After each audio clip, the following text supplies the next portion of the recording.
Bienvenidos todos y todas a su programa Frente Radioso, un espacio donde complicamos la política porque de eso se trata. Mi nombre es Jairen Noriega y me acompaña en la conducción Emilio Euskateri. ¿Qué tal, Emilio? Hola Jairen, buenas tardes a toda la audiencia de Pichincha Universal 95.3. Es viernes 17 de abril de 2020 y siendo las 18 horas iniciamos Frente Radiosa, porque la política no es karma sino democracia, hablamos de frente. Les recordamos que esta es una coproducción de Ecuador para Largo, el Foro de los Comunes. Aquí sí hay texto y registro Aurora. Pueden encontrarnos también en nuestras redes sociales, Facebook, Twitter, Instagram, Spotify e iVoox como Frente Radioso. Agradecemos también a Línea Dura, medio de comunicación digital ubicado en New Jersey, quienes retransmitirán Frente Radiosa para la comunidad migrante en los Estados Unidos. Destitución, consensos o jaque mate a la nación. Comenzamos. Luego de más de un mes del inicio de la emergencia sanitaria y con el soberano secuestrado en casa, el gobierno anunció medidas económicas que se alejan por mucho de lo que parece figurar como el gran consenso mundial frente a la crisis, es decir, fortalecer el Estado e inyectar recursos públicos para dinamizar la economía. En su lugar, el presidente Moreno propone delegar el manejo del nuevo fondo de salvataje a actores privados y exige una contribución a trabajadores y empresas que de por sí ya sufren los golpes económicos de la pandemia. Una vez más, el pueblo paga los costos de la crisis. A su vez, el bloque de poder da señales de fisura. Ni siquiera las cámaras empresariales, alma mater del ministro Martínez, aprueban los anuncios. Nebot, el gran ausente hasta ahora, se apresura a sugerir una consulta popular, por demás inviable y compleja en una situación como la actual, pero que da cuenta de su claro afán por desmarcarse de un gobierno que cada vez se repliega más sobre sí mismo.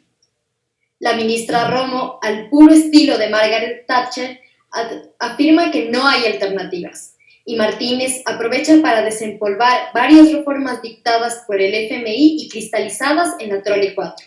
Ley que finalmente no fue aprobada por rechazo ciudadano.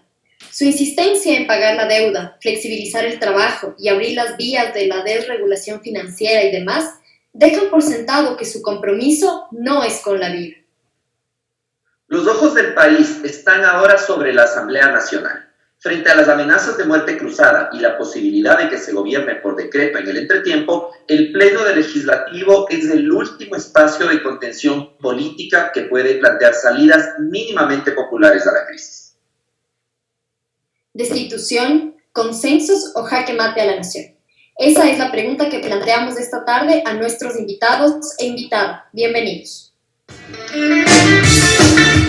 Política de frente, porque la política es cambio y conflicto.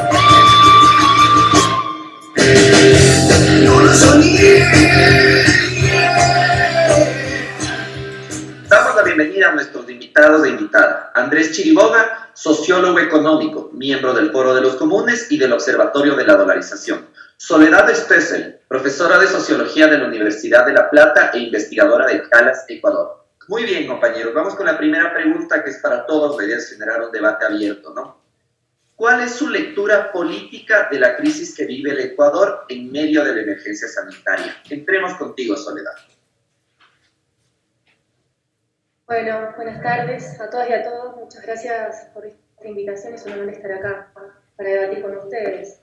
Bueno, como ya han introducido recién, estamos enfrentando una situación muy complicada en Ecuador, tanto en términos económicos, sociales, sanitarios y políticos, ¿no? La pandemia ha sorprendido a todo el mundo, a Ecuador también lo ha sorprendido, y lo más, digamos, preocupante en el Ecuador es que el país ya venía enfrentando una parálisis económica, un estancamiento de la producción, una progresiva deuda externa, que hoy llega al casi 60% del PIB, todos los indicadores sociales ya venían deteriorándose, pobreza, desempleo, etcétera, el presupuesto en sectores claves como salud y educación venía deteriorándose, desde sobre todo la firma con el acuerdo con el FMI, y en el medio de esta pandemia, de esta crisis sanitaria que nos impacta a todos, nos sorprende a todos y es inédito, esta situación se recrudece sobre todo por la falta de respuestas que está implementando, la falta de respuestas de parte del gobierno de Lenín Moreno, ¿no? En situaciones políticas, recién la pregunta fue, bueno, ¿cuál es la lectura política?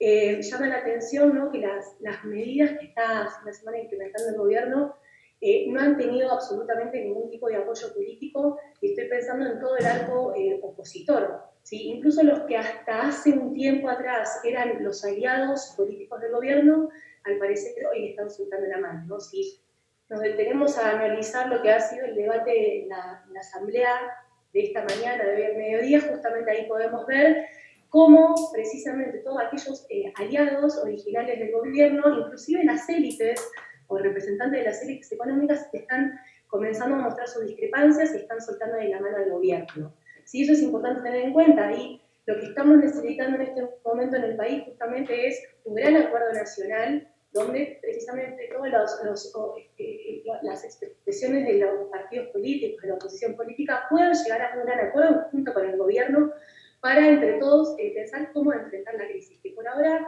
el gobierno lo que está haciendo, yo esto lo vengo sosteniendo desde hace un tiempo, es una necropolítica, es decir, se está dedicando solamente a cómo gestionar, a cómo dictaminar, ¿no?, este concepto de la necropolítica de las ciencias sociales, que es el poder, el uso del poder social y político para dictaminar y dictar cómo la gente debe morir. Entonces el gobierno está haciendo necropolítica, no estamos viendo ningún tipo de respuesta razonable en términos sanitarios y económicos para enfrentar la pandemia, y el gobierno, tras que ya venía muy deslegitimado, tenía con suerte un 10% de apoyo popular, ahora esa deslegitimidad es mucho más profunda, y eso lo estamos viendo en la discrepancia que ya han expresado todo el arco político frente a las respuestas del gobierno. Pero es complicado generar un consenso político en esta coyuntura, y efectivamente ya nos estamos manejando desde la necropolítica, se gestiona la muerte. Andrés, ¿cuál es tu lectura política de la crisis que vive el Ecuador en medio de la emergencia sanitaria? Primero que nada, gracias por la invitación y un saludo a las personas que nos están escuchando en esta emisión. Primeramente yo concuerdo con un primer elemento que posicionó Soledad, que es efectivamente el gobierno hace una jugada en materia de política económica que creo que primeramente hay que caracterizarla bien. Yo creo que una cosa que es interesante, digamos, sin considerar todavía la economía política que hay atrás, es que vemos alrededor de la crisis sanitaria y económica que vive el país y todo el mundo, por supuesto, una barbaridad de propuestas. Y es bien interesante. Se han activado foros en redes sociales y demás.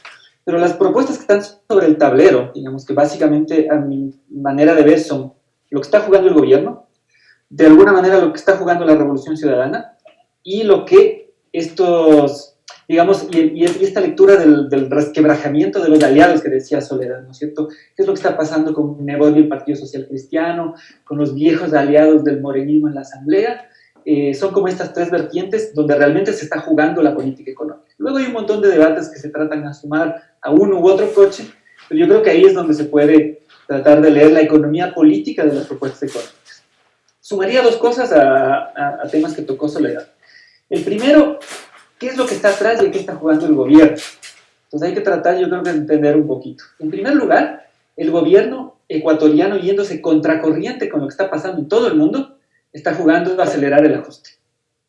En otros lados están hablando de inversión pública, incluso radicalmente los países del norte, si ustedes quieren, Europa, Estados Unidos, Japón, están abiertamente generando procesos hasta de emisión monetaria porque entienden que es un momento en que hay que inyectarle plata a la economía. Liquidez, dirían los economistas. Inyectarle plata a la economía. Pero el gobierno ecuatoriano hace dos cosas. Por un lado, propone abiertamente, y si ustedes lo escucharon el domingo pasado a Richard Martínez, que es una combinación de portavoz vocero de las cámaras de la producción, o sea, del mal empresariado, porque también hay buen empresariado en el país, y por otro lado, un portavoz, un corifeo de los dogmas neoliberales. Proponen acelerar el ajuste. Vamos con la agenda del Fondo Monetario Internacional. Allá hay mucho dogmatismo y también cierto interés, por un lado. Y por otro lado, también están dando oportunidad a una cosa que hemos planteado como Foro de los Comunes, lo hemos planteado también desde el Observatorio de la Dolarización, es a una suerte de recurrente, diría yo, ahí hay algunas discrepancias que tenemos incluso internamente, un recurrente arranchismo. Pues la oportunidad ahí de revivir algunas cosas, como por ejemplo, de nuevo, hablando de la locución del ministro Richard Martínez, la oportunidad de revivir, yo creo que un planteamiento que no necesariamente está dentro de los cánones del FMI, porque ellos lo están criticando mucho ya, que es facilitar los flujos de capitales, a de nuevo ver esta oportunidad. Entonces, seguramente hay gente que se va a beneficiar de facilitar la salida y entrada de capitales en este momento para abiertamente blanquear sus capitales, que es una cosa que denunciamos cuando se discutió a finales del año pasado esta apodada Ley Trole 4. Entonces, ahí hay unos intereses específicos, está el dogma neoliberal, y eso conduce la política económica del gobierno. Por otro lado, cerraría aquí, ¿qué pasa con el resquebrajamiento de estos aliados? Yo creo que por un lado, actores como Nebot y algunos actores dentro de las diferentes bancadas asamblearias, Soledad lo había dicho, alrededor de este exhorto que salió esta semana en la Asamblea Nacional, alrededor de decirle al Banco Central, oiga, dé un poquito más de recursos, porque ustedes pueden, de alguna manera, dentro del marco de lo legal, den un poco de recursos, empiezan a verse algunos resquebrajamientos. Entonces, Bloque País, ex aliados del Bloque País y el entorno del socialcristianismo, yo creo que empiezan a leer la política y la crisis sanitaria. ¿Qué es lo que necesita la gente? La gente no está de acuerdo con que se pague la deuda antes que la vida, se necesitan esos recursos ya. Por otro lado, este tipo de actores están pensando que sí, o sea, más allá de las cuadraturas que se han venido planteando, hay que inyectarle recursos ya a la economía. Y apoyan, por ejemplo, los actores en el legislativo, el Partido Social Cristiano, algunos independientes y algunos mismos miembros de Alianza País y de aliados de Alianza País, que hay que empezar a pensar fuera de las cuadraturas. Entonces se empiezan a mover un poquito las fichas. Yo creo que la Revolución Ciudadana ahí asume una postura desde posicionar la idea de que el gobierno nacional no vale, o sea, es un gobierno fallido, ellos mismos lo han dicho, ¿no es cierto? Delegan la iniciativa al privado, nosotros les ayudamos a incautar salarios y ustedes se hagan cargo de la administración. Y por otro lado, yo creo que hay una propuesta más específica que la encabeza Pavel Muñoz, que es trabajemos temas de liquidez del Banco Central, viabilicemos el tema de dinero electrónico y finalmente la banca tiene que contribuir más. Es lo que ha venido. Pero al parecer el resumen, como el panorama. Al parecer el resumen del accionario económico del gobierno al menos sigue siendo primero el capital que la gente y la economía antes que la moral. Es una cosa tremenda. Muchas gracias por tus comentarios, Andrés. Soledad, quisiera comentar algo respecto de lo que nos dijiste. Sí, bueno, coincido sí, con lo que dice Andrés, y ahí quería puntualizar dos cuestiones. Por un lado, bueno, Andrés creo que habló con el concepto de arrancho, ¿no? Con esta idea de que está viendo, digamos, de parte del gobierno, está reiterando, ¿no? en su política de transferir ingresos, ¿sí? En un sentido rentista, transferir ingresos hacia los 5%, digamos, de los más ricos, al capital financiero, transnacional, ¿no? A sus grandes, digamos, amigos, podríamos decirlo entre comillas. Yo creo que eso, por un lado, es verdad, que está muy acorde, digamos, a su proyecto ideológico, ¿no? Buena parte de los funcionarios de este gobierno, el gobierno de Lenín Moreno, tienen una cierta connivencia, digamos, con el gran capital. Eso lo venimos viendo, no es algo de ahora, sino que lo venimos viendo desde hace ya al menos 2 años, ¿sí? Con sus medidas de política económica, fuga de capitales, exoneración de impuestos, bueno, ya con la aprobación hace 2 años de la ley de fomento productivo, etcétera, ¿no? Entonces, hay muchos indicios que demuestran eso, ¿no? Que es un gobierno para pocos, es un gobierno que justamente gobierno para sus grandes amigos, los ligados con el capital transnacional financiero. Pero yo quisiera puntualizar que creo que habría que pensar que va más allá de eso, ¿no? De esa política pro ricos, ¿sí? pro capital transnacional, sino que por lo que estamos viendo, por las actitudes y gestos que está teniendo el gobierno, no es una mera cuestión de transferir rentas hacia el capital, sino también que es un proyecto político, un proyecto de poder. Es decir, estamos viendo en el último mes desde que explota, digamos, la crisis sanitaria, hace más de un mes ya, el gobierno ha tratado de posicionar políticamente a ciertas figuras de cara a las elecciones del año que viene. Entonces, no es una mera cuestión de un gobierno que quiere aprovechar los últimos meses que le queda ocupando el aparato público para intervenir a favor de los grandes intereses, sino que también está proyectándose. Después podemos discutir si está siendo efectivo o no lo que está haciendo, pero se está proyectando políticamente para posicionarse electoralmente, lo cual me parece que, tanto en términos éticos, me parece una mezquindad total cualquier, digamos, fuerza política que esté hoy pensando en clave electoral, ¿no? En medio de esta tremenda crisis sanitaria, social y económica que estamos viviendo, pero incluso no pensando en términos éticos, sino pensando más en una lógica instrumental, cualquier candidato, cualquier fuerza política que esté pensando en este momento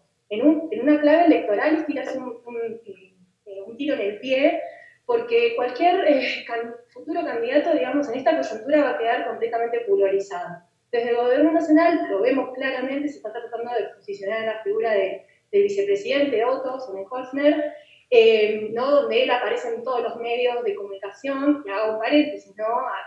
Pese al, digamos, cerco mediático que hay, se está posicionando en las redes sociales, ¿no? Como aquella persona, aquel funcionario que está comandando la crisis, ¿sí? Entonces, yo no veo que solamente sea una cuestión de rentismo, de beneficiar al gran capital, sino también que es un proyecto de poder, que están pensando ya para instalarse, ¿sí? De cara a las elecciones del año que viene. Soledad, Andrés, digamos, yo personalmente concuerdo con lo que tú mencionas, sin embargo, y ahí esta es una pregunta para ustedes, ¿es posible que con el proyecto económico que el gobierno nacional está llevando a cabo quede algún sobreviviente, digamos, incluso con toda la publicidad posible? Porque es verdad que, digamos, la gente está muriendo y no solamente por coronavirus, sino está muriendo también de hambre.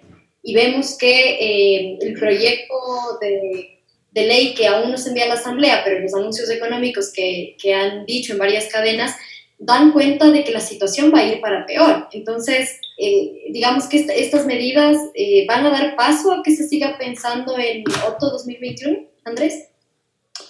A ver, de acuerdo con Soledad y con ustedes. Me parece que claramente la jugada del gobierno era esa. Yo diría, a riesgo de equivocarme, ¿no? Porque siempre, sobre todo cuando sigues las cosas por redes, hay que tener un poquito de cuidado. Pero yo creo que antes de la semana anterior, donde el gobierno lanza como en 3 golpes sus anuncios de política económica, medio erráticos, en función de profundizar el programa neoliberal del FMI, en función de los arranches específicos de quién, de los tenedores de bono, y hay un montón de información que ponen en duda, por ejemplo, incluso la calidad ética y la posición que tiene el viceministro de Finanzas en este tema. Luego trastabillan un poco, tratan de posicionar otra cosa, piensan que a la gente no le gustaron ciertos anuncios, entonces salen con el tema de la contribución del bolsillo de la gente. Y en ese momento me parece que están, no sé si están evaluando, no sé, hay Soledad, tú qué piensas, pero me da la impresión de que se frena un poco la jugada esta de Otto. Están tratando ahí de ver un poco como genio. Yo creo que van a tratar de seguir jugando porque su apuesta política finalmente va a ser perversa, mezquina, como tú bien lo dices, tratar de posicionar un candidato que es Sonnenholzner, evidentemente. Yo creo que se están tratando de recomponer porque no les fue bien con los anuncios de política económica. Me parece que leyeron que algo tenían que hacer, porque básicamente no estaban haciendo nada. Era digamos, estaban tratando de capitalizar con fotos de Sonnenholzner, básicamente una inacción perversa, cobijada sobre todo por el pago de la deuda externa, en vez de inyectar recursos a la emergencia sanitaria. Y ahorita yo creo que se están repensando. Entonces, lo que yo sí me pregunto es cómo. Yo creo que van a seguir jugando, porque la una es la alternativa, entre comillas, democrática para ellos, ¿no? Otto 2021, como decías. Pero a mí me preocupa muchísimo que como van decantando las cosas, y ahí les quiero provocar un poco para la discusión, la alternativa sea básicamente el autoritarismo, guardando las diferencias de cada caso, un escenario boliviano, digamos. O sea, no vamos a poder canalizar esto democráticamente, suspendemos elecciones, prolongamos elecciones y nos vamos por la vía autoritaria, que es efectivamente cómo este gobierno sabe implementar la política económica. Ese es un escenario que yo lo temo muchísimo. No sé qué les parece. Entonces me parece que un poco trastabilla esta opción de Otto. Yo creo que ellos siempre en la parte de atrás de su cabeza, de todas maneras, digamos, el autoritarismo es la opción. Lo vimos en octubre del año pasado, claramente. Sí, ahí me gustaría, si me permiten, comentar algo que dice Andrés. Yo ahí no creo, yo soy mucho más escéptica en esto que vos decís que la alternativa es el autoritarismo. Ya estamos en una gestión autoritaria, no es que es la alternativa. Yo creo que ya desde octubre del año pasado se ha mostrado cómo este gobierno, más allá de reiterar en su política de austeridad y de ajuste en términos económicos, no muy afín a lo que le pide el FMI, que incluso hoy en la actualidad el FMI es el que está diciendo no paguen, señores, no paguen la deuda externa. No, de hecho, me atrevería a decir que Ecuador es el único país en el mundo que está pagando la deuda externa. Hoy Richard Martínez, cuando trató de defender en la Asamblea, cuando responde a todos los asambleístas que increpan por haber justamente Ecuador pagado 325 millones de deuda, él dice, pagamos para precautelar, lo estoy citando, pagamos para precautelar el futuro del país. Claro, pero no están pensando en el presente. Y no están pensando en el presente ni económico, ni social, ni sanitario, ni siquiera político, ¿no? Entonces y vuelvo a esto del autoritarismo, ya estamos atravesando en Ecuador una gestión autoritaria, que eso se dio en octubre, que el gobierno tuvo que recular en la eliminación de los subsidios porque se vio acorralado por la tremenda e inédita movilización social que hubo en Ecuador, que fue una convergencia de diferentes actores sociales, no fue solo, digamos, sectores afines al correísmo, para nada en absoluto, sino que fue un movimiento indígena. Desde ahí ya se ve una gestión autoritaria, antidemocrática, ¿no? Si nos remitimos al concepto de democracia, la democracia es el gobierno del pueblo, es el pueblo que gobierna a través de sus representantes.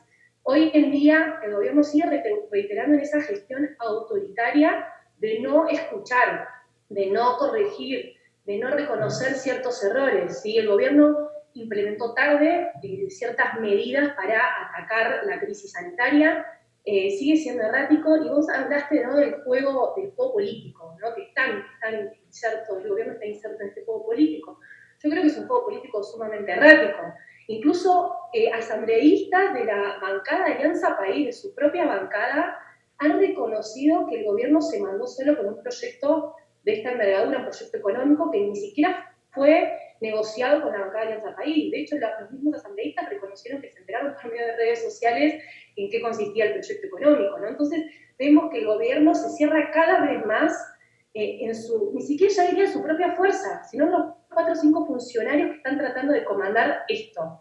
Entonces, acá me parece que hay una cuestión de autoritarismo, tanto en términos de cómo se implementan políticas de medida económica, como bien vos decías, Andrés, va a contramano de lo que están haciendo absolutamente todos los países, y estamos hablando de todos los países, no solo las potencias o los países desarrollados, estamos pensando en un vecino nuestro como es Perú, ¿sí? El presidente de Perú acaba de lanzar un mega plan de contención donde inyecta la economía de millones de dólares y donde en esa inyección de recursos no es un ataque a los trabajadores, sino que justamente es una intervención muy fuerte del Estado para salvar a las empresas y salvar a los trabajadores. ¿Sí? Incluso si vemos hasta los más liberales ecuatorianos, ¿sí?, vemos la reacción de las élites ante el proyecto económico que presenta el gobierno junto con Martínez, no estamos pensando en Arosemena, Piazzu, Alarcón, incluso son los más liberales los que están pidiendo una intervención del Estado, paradójicamente, para que el Estado inyecte recursos a la economía.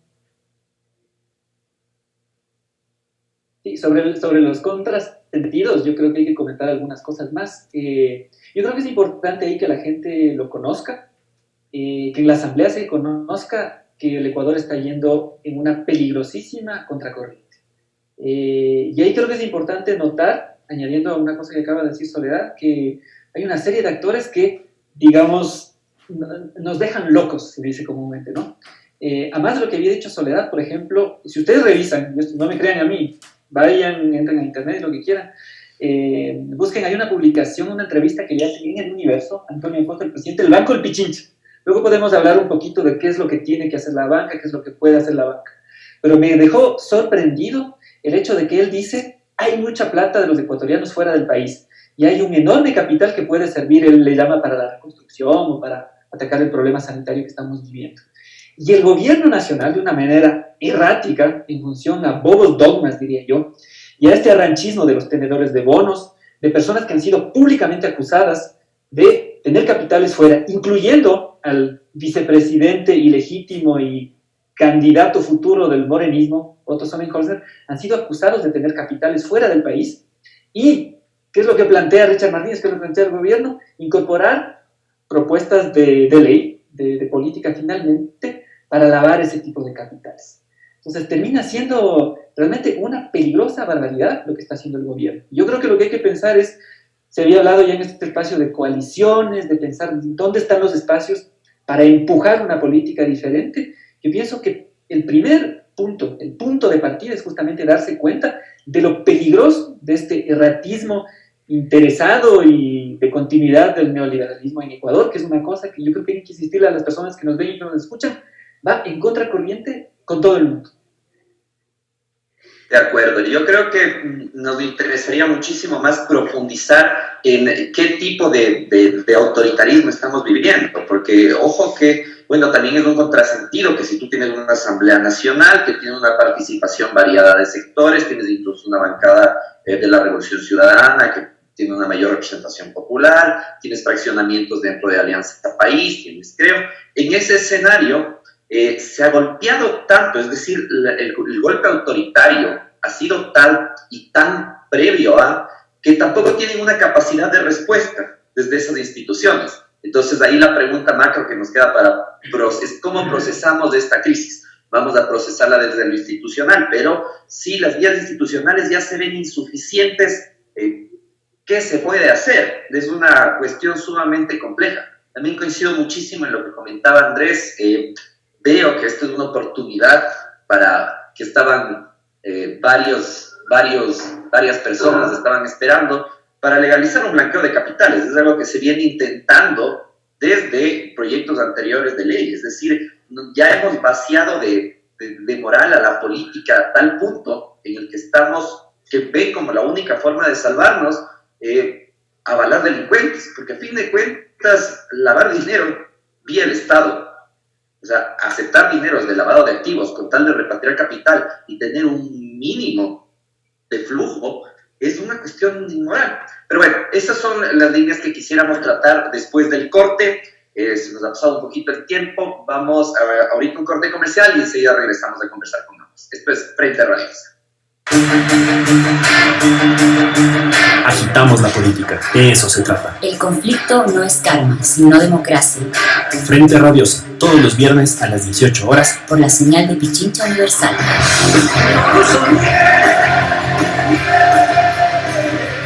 Bienvenidos de regreso a Frente Radiosa. Hemos conversado con nuestros invitados sobre el deterioro institucional del país, pero ¿qué mismo es esto del deterioro institucional? Porque de la forma en la que yo lo veo y de la forma en la que lo han comentado, por ejemplo, el expresidente Rafael Correa, la crisis no se va a solucionar desde la acción pública. Y de hecho, algunos se ven en redes sociales, parece que el comentario y el problema principal no es atender la crisis, sino cambiar al gobierno. ¿Y a qué me refiero con cambiar al gobierno? Establecer un mecanismo como muerte cruzada, se ha hablado incluso de consultas populares, de renuncias, de destituciones. Y la verdad es que a esta altura no nos han dado razones para pensar que esta crisis, que la crisis sanitaria se puede resolver por la vía institucional. Entonces, ¿qué hacemos? ¿Qué les parece? Vamos con Soledad. ¿Se puede o no procesar esto por la vía institucional o mejor mandamos a todos a las casas y de ahí vemos cómo solucionamos el tema?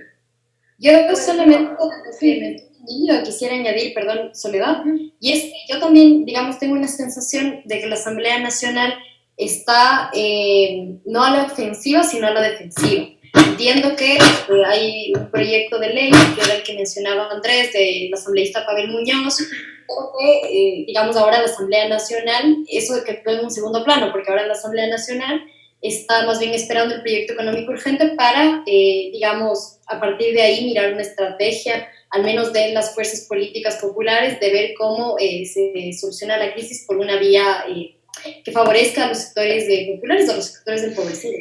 Sin embargo, es una asamblea que no es de ahora, sino desde hace ya bastante tiempo, ha estado a la defensiva también. Es decir, no tiene una ofensiva clara, me parece que no hay una estrategia también ahora, y también eso me hace dudar de que se pueda poner una salida desde la Asamblea Nacional de esta crisis. Soledad. Bueno, a ver, la pregunta por si el gobierno tiene que hacer un cambio, por supuesto que tiene que hacer un cambio el gobierno y lo que de distintas fuerzas se está pidiendo, ¿no? Que el gobierno escuche, que corrija, que rectifique, ¿no? las medidas erráticamente que viene tomando. Esto significa que hay que cambiar al gobierno, hay que promover, digamos, ciertos canales institucionales para establecer la muerte cruzada, la destitución por conmoción, etcétera, yo creo absolutamente que no. No estamos en un momento, los tiempos políticos y los tiempos, sobre todo, que nos exige la emergencia sanitaria, no nos dan para pedir, digamos, o para que una salida viable para el bien de todo el país, sobre todo en las mayorías, sea a través de una muerte cruzada o una destitución, ¿no? Por poner un ejemplo, se viene desde diferentes sectores o fuerzas, incluso progresistas, se vienen proponiendo estas diferentes vías que ustedes, Emilio y Jairén, han mencionado, ¿no? De la muerte cruzada, de la destitución, o que la Asamblea ocupe un rol, ¿no? En el marco de esta posible, digamos, institución del gobierno. Yo creo que no sería viable en este momento, implicaría, digamos, acelerar un tiempo político que el Ecuador no está preparado en este momento. El Ecuador hoy tiene que estar focalizado en salvar vidas, ¿sí? En primer lugar, salvar vidas. ¿Cómo salvar vidas? Necesitamos mucha cooperación, mucha solidaridad de parte de varios actores sociales, económicos, políticos. Se necesitan establecer acuerdos políticos, sinergias entre diferentes actores, desde la industria, desde las universidades, para ver cómo salvamos vidas en este momento, ¿no? El gobierno sí necesita hacer un cambio, eso es urgente, que escuche, que rectifique. Y yo creo que sí habría que exhortar y habría que digamos, salidas institucionales.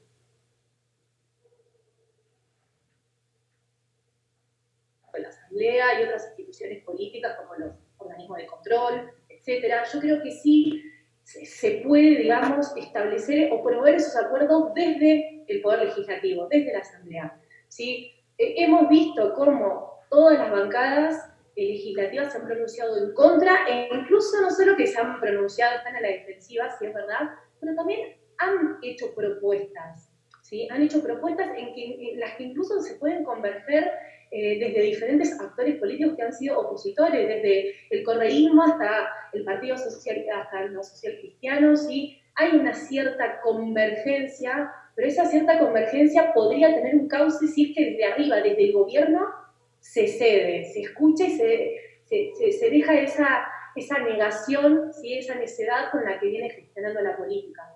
Pero en ese sentido, Sole, yo creo que voy a disentir un poco contigo, porque si bien la Asamblea puede mandar exhortos y puede enviar un mensaje político de, ok, vamos a trabajar para esto, no se han tomado medidas reales. Es decir, en debates muy generales no hay una señal real de gestión desde la Asamblea, más allá de la señal política de, bueno, estamos juntos, ya.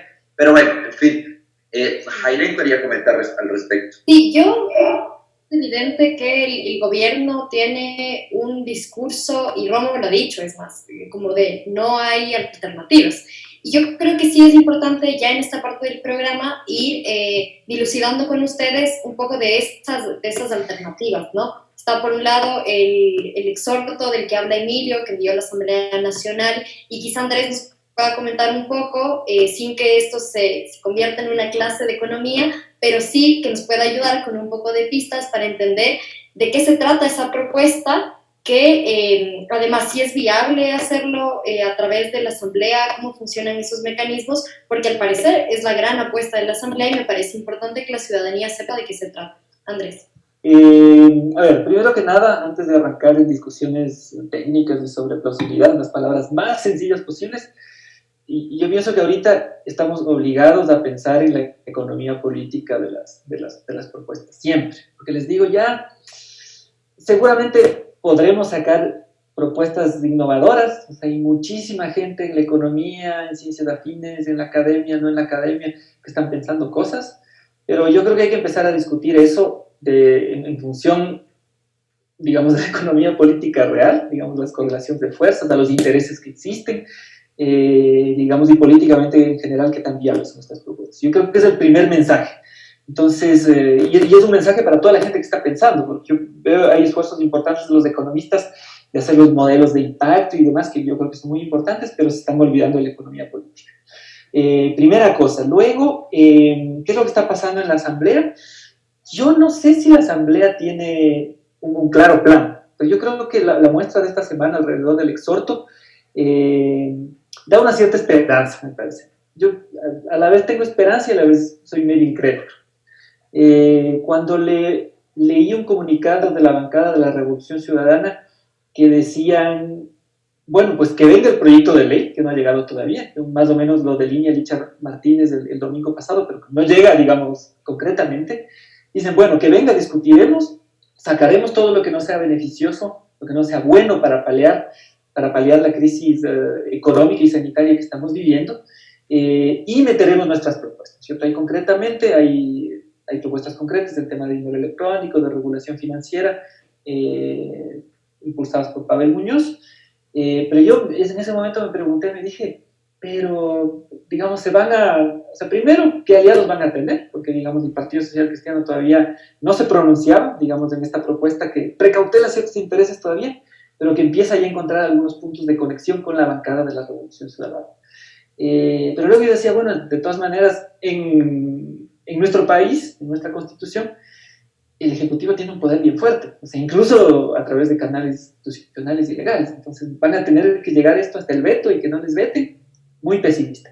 Sin embargo, esta semana, esos 104 votos por un exhorto, de acuerdo con lo que dice Emilio, limitado evidentemente, no es una ley, pero yo creo que genera esperanza sobre la posibilidad de esa construcción de bloques, de coaliciones urgentes y necesarias, como decía Soledad. No es ni un oficio, no tiene ninguna validez jurídica. Ok, pero digamos, es un llamado de atención, al menos. Luego, digamos, podrían pensar en proyectos de ley con transitorias fuertes y demás. Pero, digamos, es una señal sobre todo de la correlación de fuerzas que existe. Para responder a la pregunta de Jairen, ¿qué es esto del sobregiro? El gobierno nacional, a través de la mal llamada Ley de Fomento Productivo, que varios colectivos sociales la tildamos de Ley Trole 3 en su momento, le quitó la posibilidad al gobierno ecuatoriano de hacer inversiones en títulos valores, digamos, inversiones en términos generales, en el ente rector de las finanzas públicas, en el Ministerio de Economía y Finanzas, para que tenga liquidez de corto plazo, que es algo que criticaron muchísimo de cómo trabajó el gobierno anterior. Entonces, no solo lo bloquearon legalmente, sino que han derivado una persecución política a través de la Contraloría a todo un grupo de personas que trataron de impulsar este tipo de mecanismos para gestionar la plata, la liquidez en dolarización, para hacer algo, para salir de esa camisa de fuerza de alguna manera. Entonces, esas inversiones no se pueden hacer. El exhorto le dice dos cosas al gobierno nacional. En primer lugar, si bien usted no puede invertir directamente en el Ministerio de Finanzas porque se ató de manos, de todas maneras usted puede canalizarle recursos a otros niveles del gobierno. Usted puede, dentro del mismo Ejecutivo, a la banca pública, puede canalizarle recursos a los GAT, por ejemplo, que tienen competencia en materia productiva, o en un estado de emergencia pueden suplir incluso algunos temas sanitarios y demás. Y por otro lado le dice, mire, si usted, yo creo que básicamente le interpelan al ministro de Finanzas, le dice, mire, usted ya nos dejó sin recursos inmediatos al pagar la deuda, que podrían haber sido utilizados para pagar salarios y para inyectar estos recursos a trabajar en la emergencia sanitaria. De todas maneras, usted nos habla de una promesa de 2.000 millones que vendrían de organismos multilaterales. Si usted va a tener ese flujo en el futuro, ¿por qué no el Banco Central le aumenta el cupo que usted tiene para gastar? Porque sabemos que va a tener esos recursos. Entonces, esta idea del sobregiro es básicamente, para las personas que se han sobregirado un cheque en algún momento, es algo que lo hace cualquier banco. Y el Ministerio de Finanzas, como pasa en todos los países del mundo, tiene una cuenta en el Banco Central. Entonces, ¿qué es lo que pasa? El Banco Central le dice, mira, como yo sé que tú vas a tener flujo de recursos, hoy día te permito gastar. ¿Qué necesitas? ¿Pagar salarios? Pague salarios. ¿Qué necesita? Destinar recursos a la emergencia sanitaria. Hágalo ahora, no hay ningún problema. Y esto de ninguna manera entra en las prohibiciones que están establecidas en la ley.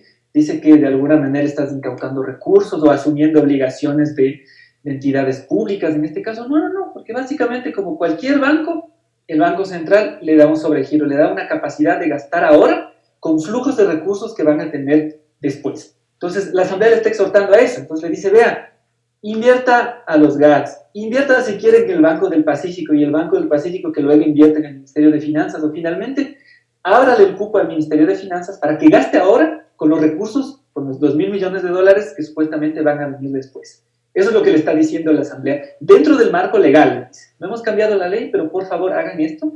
Y además al final lo que dicen es, si es que no lo hacen, ustedes van a tener que reportar ante nosotros, haciendo uso de la función de control político que tiene la Asamblea Nacional. Andrés, Soledad se muestra como bastante positivo, digamos, con este exhorto que ha salido por parte de la Asamblea Nacional. Sin embargo, hay que tener en cuenta que, digamos, a mí me parece que este es un régimen en el que el Ejecutivo siempre termina teniendo la última palabra, a través de vetos y demás. Entonces, cuando tú hablas, recuerdo al inicio de tus intervenciones, me parece que has sido insistente en hablar del rol importante que tiene la Asamblea Nacional y que deberíamos regresar a ver a esta institución para poder pensar mecanismos de salvar la crisis. ¿Podrías explicarnos un poco mejor para ti cuál es el rol que tiene la Asamblea en este momento que debería tener en el manejo de la emergencia sanitaria? Richard Martínez estuvo ya esta semana rindiéndole cuentas de la Asamblea. Y respecto al exhorto, y específicamente respecto al sobregiro, básicamente dijo que no. Digamos, habló de que hay que pensar fuera de la caja, y que sí, que están trabajando con el Banco Central, pero básicamente dijo que no. Entonces, como tú bien manifiestas, yo creo que muchas de estas iniciativas, sobre todo si no tienen la fuerza de una ley, se van a quedar así. O sea, ellos van a encontrar la manera de decir, sí, no es legal, lo que pasa es que hay una restricción en el artículo tal del Código Monetario, van a encontrar maneras. Y con respecto al exhorto, yo creo que ya están básicamente diciendo que no. Le ponen, se da un poco de vuelta, de esquiva las balas. Para las personas que escucharon la locución de esta semana del ministro Martínez en la Asamblea, pero básicamente dicen que no. Pero a mí lo que me da esperanza es una lectura más política, si quieres. Es la posibilidad de que exista una confluencia de fuerzas dentro de la Asamblea, que ya no solo mande exhortos, sino que posiblemente pueda impulsar fuertes reformas legales, con fuertes transitorias, para ponerle contra las cuerdas del Ejecutivo. O por último, en un escenario pesimista, que pueda, digamos, al menos forjar un fuerte bloqueo a iniciativas de ley que no solo son antipopulares, sino que van a gravemente debilitar la posición del Ecuador para enfrentar la crisis financiera y la crisis económica y sanitaria que ya estamos viviendo. Por último, en el mejor de los casos, podremos tener un escenario donde este tipo de iniciativas se pueden bloquear, como sucedió en la Trole 4 a finales del año pasado. Al menos. Me preocupa ese escenario, por supuesto, porque no avanzaremos, pero al menos no retrocederemos, que es lo que está forzando a hacer el gobierno nacional. Soledad, con respecto a lo que menciona Andrés, ¿tú cuál crees que tiene que ser en este momento el papel de la Asamblea Nacional? Algunos actores también, actores sociales, han hablado de la importancia de revivir el espíritu que nos llevó a que la Trole 4 al final se termine sin aprobar.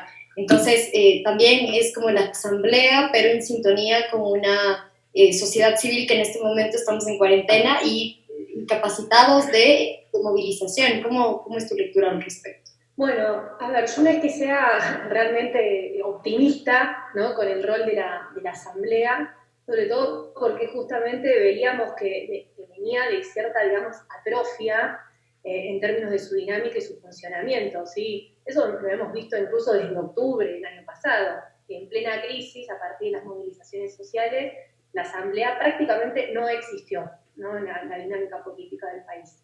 Entonces, no es que sea optimista, pero tratando de pensar ciertas alternativas en la situación en la que estamos, yo creo, como ahí sí coincido con Andrés, en que podría haber cierta convergencia, como quizá la está viendo en este momento, de ciertas propuestas, pero ahí el tema está en que el gobierno debería ceder y debería reconocer que necesita, digamos, la cooperación de todo el conjunto de las fuerzas políticas y sociales para sacar adelante y para enfrentar la crisis sanitaria, política, económica y social que se está viviendo en este momento. Entonces, a mí me parece fructífero que se siga avanzando desde la Asamblea en las discusiones, en pedir que el gobierno rinda cuentas sobre lo que efectivamente está haciendo, no desde quiénes han sido los tenedores de la deuda que el ministro de Finanzas intentó responder, hasta cuál es la situación, digamos, más sanitaria que se está viviendo, ¿no? La población, la ciudadanía no tiene absolutamente información clara ni transparente sobre cuántas pruebas test se están haciendo a la población, cómo es el cerco epidemiológico, sí, que se está implementando, cuál es, digamos, qué cantidad, qué capacidad tienen los hospitales para atender a casos de terapia intensiva. Todo eso la ciudadanía no lo conoce. ¿no? Entonces, si volvemos a la discusión por lo democrático, justamente es el pueblo el que tiene que gobernar a través de sus representantes, tanto en el Poder Ejecutivo como en el Poder Legislativo. Entonces, ahí por un lado se necesita una vigorización de la dinámica legislativa, ¿sí? De exigir al gobierno que escuche, y en segundo lugar, de la sociedad civil, pese a que hoy en día, por la situación de cuarentena obligatoria que se está viviendo, es muy complicado, digamos, que la población se pueda expresar en las calles, como ha sido en el caso de octubre del año pasado, pero sí desde la sociedad civil, desde las fuerzas populares, progresistas, de diferentes sectores, también estoy pensando en las universidades, se puede, digamos, generar un trabajo pedagógico de la importancia que tiene, primero que el gobierno escuche, que empiece a ceder, y segundo, un trabajo pedagógico sobre el sentido de lo público, que este gobierno se ha encargado de pulverizar completamente, ¿no? De asociar lo público a lo ineficiente, ¿sí? A lo ineficaz, a lo ineficiente, al despilfarro, cuando justamente estamos viendo que en todos los países, incluso gestionados por fuerzas neoliberales, conservadoras, ¿no? Como hoy ponía el ejemplo del primer ministro de Inglaterra, ¿no? Que incluso luego de salir del hospital por habiéndose contagiado, pidió disculpas públicas y dijo que había que revalorizar la salud pública, ¿no? Entonces, necesitamos desde la sociedad, a través de los mecanismos que tenemos, ¿no? Redes sociales, sí, trabajo colectivo, justamente posicionar el debate público de la importancia que tiene la intervención del Estado, lo público, la cooperación, la solidaridad, y sobre todo esta idea de que la crisis no la paguen los que menos tienen, los más vulnerables, que es lo que está ocurriendo ahora con las medidas que el gobierno pretende implementar. La única medida, o en términos de política social, que ha implementado es un bono de $60 que ni siquiera todavía llega a todos los hogares, ni siquiera, ¿sí? Porque hasta han sido sumamente ineficientes en cómo hacer que los hogares cobren ese subsidio de $60. Un punto que yo quiero añadir es importante. Yo creo que el rol de la Asamblea es fundamental y es el momento en que tiene que potenciarse y, digamos, es verdad, o sea, ahorita hablar de movilización social, o sea, tocará reconfigurar la manera en que pensamos la movilización social, pero creo que hay que tratar de cuidarle a la Asamblea de alguna manera. Tenemos que pensar en cómo cuidamos, cómo evitamos que haya un descalabro ahí, porque yo creo que la amenaza desde el autoritarismo del Ejecutivo, que podría ir, si ustedes quieren, creciendo ahí, es un riesgo para la estabilidad de la Asamblea. Entonces hay que tratar de cuidar a la Asamblea. Pero no nos olvidemos también, y muy de la mano con lo que pasa en la Asamblea, de los GAT también. Yo pienso que pueden jugar un rol sumamente importante. No hemos hablado de Yunda, absolutamente, pisando competencias y olvidándose de un montón de cosas, jugó un rol bien interesante, le acorraló al gobierno al inicio de las cuarentenas, le obligó a tomar algunas acciones, y digamos, eso es muestra de que los GAT tienen un potencial bien importante. ¿Qué es lo que está haciendo Nebot? Y no voy a dejar de decir esto en este espacio, estructuralmente ellos son culpables por los 20 años de descalabro de los servicios básicos y de gestión de su ciudad. Y por eso, en parte, vemos qué está pasando con Guayaquil. Reaccionaron lento, coyunturalmente también es parte de la culpa en el gobierno local social cristiano de Guayaquil. Pero, digamos, con esas aclaraciones, me parece que Nebot, sobre todo, empieza a hacer una lectura interesante, que hay que manejarla con mucho cuidado, ¿no? Por ejemplo, yo me parece que se da cuenta de que es insostenible el pago de la deuda externa. Posiblemente, y ahí especulo, no habrá tenedores de deuda social cristianos en Guayaquil, ¿no? O sea, posiblemente es un poco la peluconería quiteña relacionada al sector financiero, que son los ranchistas en el tema de la deuda externa. Pero dice Nebot, o sea, no hay que pagar la deuda externa. Y wow, yo me quedé loco, o sea, está bien. Dice efectivamente que, digamos, combina estas propuestas con otras más tradicionales. Entonces hablan de retirar subsidios de toda manera, hablan de no privatizar, por ejemplo, que es interesante, ¿no? Los socialcristianos, Nebot específicamente dicen, bueno, hay que vender la cartera, pero dicen, pero esto podemos hacer alianzas público-privadas, pero nada de privatización. Entonces yo creo que tratan de conectarse un poco, por un lado, con el sentir del pueblo, y por otro lado, con medidas que son coherentes en esta crisis. Pero a la vez ellos hablan, por supuesto, de no renovar contratos en el sector público, esto del aporte solidario y la beneficencia lo respaldan de alguna manera, dicen, no como está haciendo el gobierno, pero nosotros somos los campeones de la beneficencia y de las loterías y de eso. Claro, sí, yo ahí no como una obligación del Estado de exigencia a las empresas que más han ganado estos años, sino que sigue con el chip de la caridad. Claro, la Entonces, caridad, la eso es beneficencia.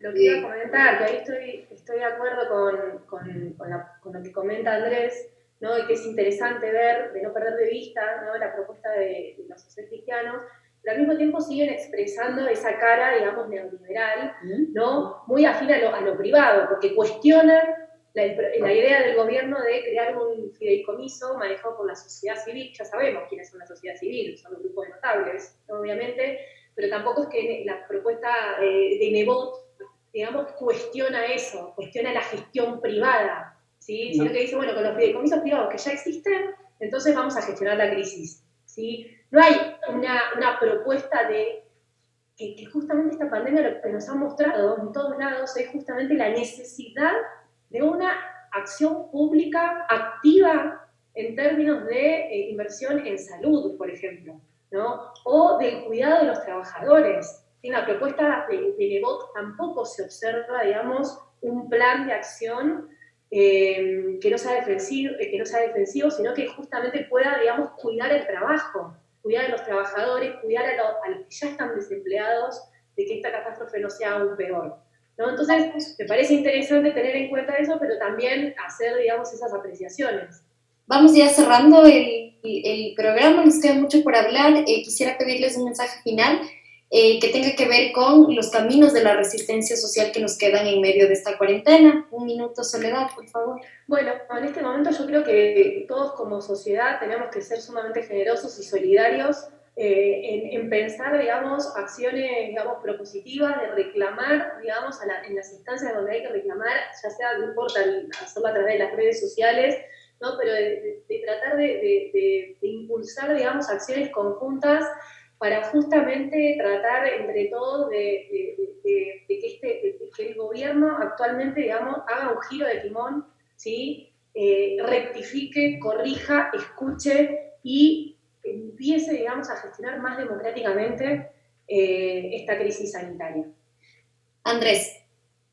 Gracias. Yo diría un poco en la línea de Soledad, ¿no? Si es que alguna esperanza existe de que el gobierno haga conciencia de qué es lo que tiene que hacer en esta crisis, que mire lo que están haciendo fuera, que mire qué están haciendo otros países, es momento de reconsiderar, porque yo además de tener esta esperanza que ojalá haya una luz ahí de coherencia, yo pienso que también en estas situaciones de crisis finalmente gobiernos, organismos multilaterales, sector privado, al final de cuentas se ven forzados a tomar decisiones duras, porque es así, porque si no se te viene el caos social. El problema, y ahí hay un concepto que es bien importante, quienes trabajamos en temas económicos, que se llama el costo de oportunidad, que es facilito entender. Es importante tomar medidas y tomar acciones hoy. Es posible que mañana estemos obligados y el gobierno esté obligado a tomar decisiones que hoy en día se van contra esos interesados acreedores de bonos, contra esos arranchistas, especuladores que tienen sus capitales en paraísos fiscales que quieren lavarlos, o incluso contra algunos mentores cuadrados del neoliberalismo que están alrededor del gobierno nacional. Vemos de nuevo reaparecer la figura de Augusto de la Torre y de algunos pensadores que evidentemente están dándole línea al gobierno. Es posible que de aquí a algunos meses tengan que olvidarse de todo eso, porque para que no se venga una catástrofe social, van a tener que tomar ese tipo de decisiones. Pero hay un costo de oportunidad, porque una decisión de ese tipo, que inyecte plata a la economía, de aquí a 2 meses, posiblemente sea demasiado tarde. Así que el llamado al gobierno y a una serie de actores que están jugando un rol fundamental hoy día, que son la Asamblea Nacional, que es algo que hemos discutido en este programa, y asimismo actores políticos importantes que toman decisiones, que pueden coordinar, que pueden formar parte de este bloque, que son los gobiernos locales. Agradecemos a Andrés Chiriboga y Soledad Stoessel. Esperamos tenerlos próximamente en un nuevo programa. Pueblo y nación están en jaque, pero a diferencia de lo que dice Romo, nuestros invitados nos dejan ver horizontes de posibilidad. Todavía no hay jaque mate. Esto fue Frente Radioso. Hasta el próximo viernes. Muchas gracias. Agitamos la política, de eso se trata. El conflicto no es calma, sino democracia. Frente Radioso, todos los viernes a las 18 horas por la señal de Pichincha Universal.